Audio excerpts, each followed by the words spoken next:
Hey, this is Chris Crawford, Chris Crawford Knives, and somebody had asked me a question about how they asked a question about the arbor on the stone that I used to cut my nail nicks, and also how I went about dressing the stone for the nail nicks. So I'm gonna give you kind of a rundown in this short video on that. So the first thing is this stone I got from this was a 4-inch stone, I believe.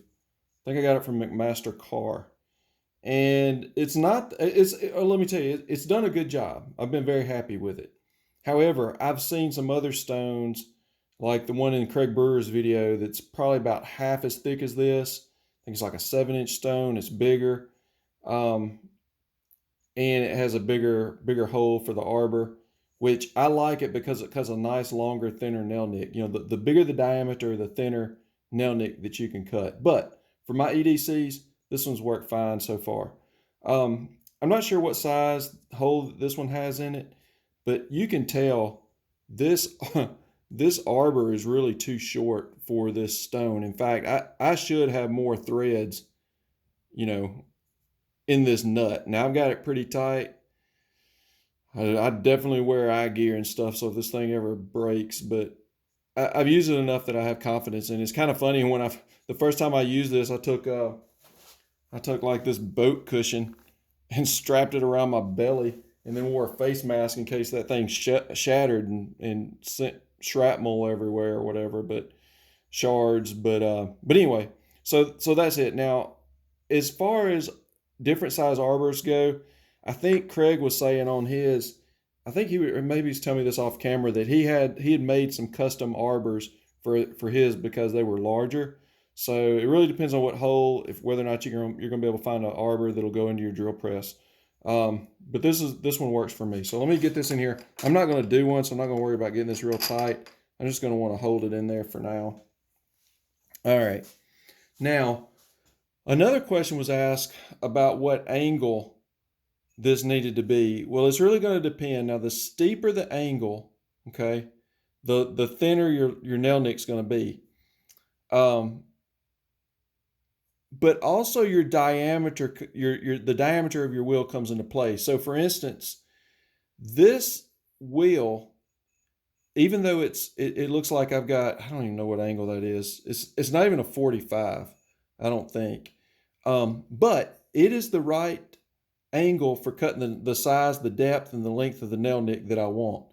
I could taper this a little bit different. Now and I'd have to think through this, so I may be saying this backwards, but if I have a bigger wheel, I may need less of a taper to get the same size nail nick, or it may be that I need more of a taper. Like I said, I hadn't thought through it, but there's going to be a relationship between the diameter of your wheel and the taper.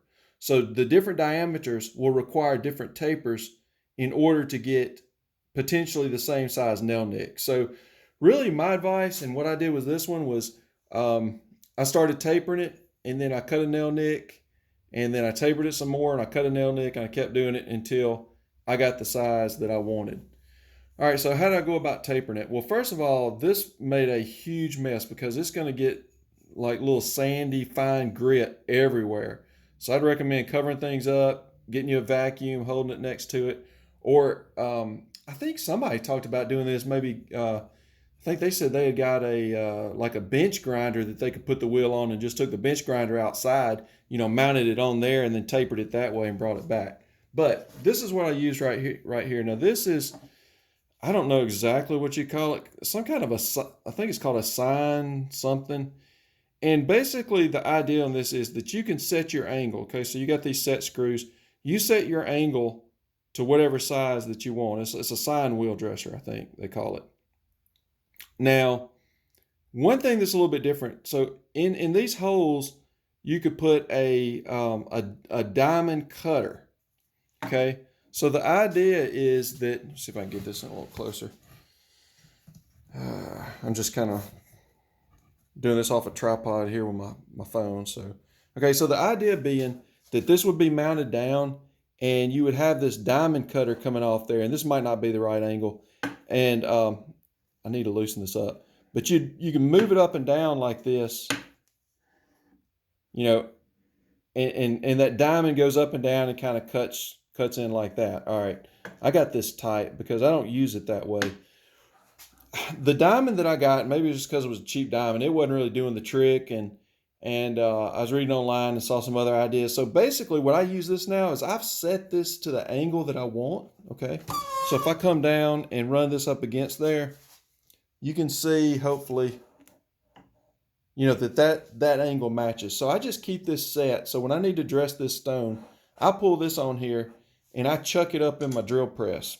Now, for instead of using the little diamond cutter or dresser, I got this cheap set of diamond plates from Harbor Freight. Okay, I think the blue, yeah, I got it marked. Blue is a 180, yellow's a 260, the red's a 360. So basically what I do is I just put this on here like this. I'd probably actually do this a little bit lower. Get it down like that, get that down so I could do it like this. And I just hold it up against it like this. And then, now, okay, if this was mounted down, I could use my handle here to move in or out, okay? And because this is on an angle, like watch this, I can be in this close to it. Let's see if I can figure out a way where you can see that better. I could be this close to it and not hit, but as I come down, it's going to come in contact with it because it's on that angle. So what I would do is I'd get it mounted close like this, and then I would bring it down to right where it touches. And then I just run this, I'm going to move this off, but I would just basically run this back and forth, okay? And then I might bring it down, and I'd be using my fine adjustment. I wouldn't be using my big handle, but I might use my fine adjustment and bring it down another couple thousandths so that it in essence brings it in closer. And then I just do this back and forth.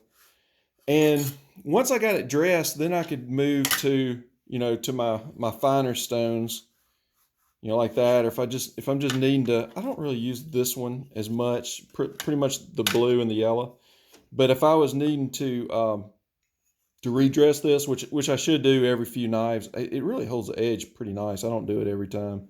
I might do it every 3 or 4 knives, but I'd put this one on there, and of course this is a spinning, right? So then I'll do this, but like I said, it creates dust. You're gonna want to hold your vacuum over there or something to try to suck it up, or do it in a ventilated area if you can.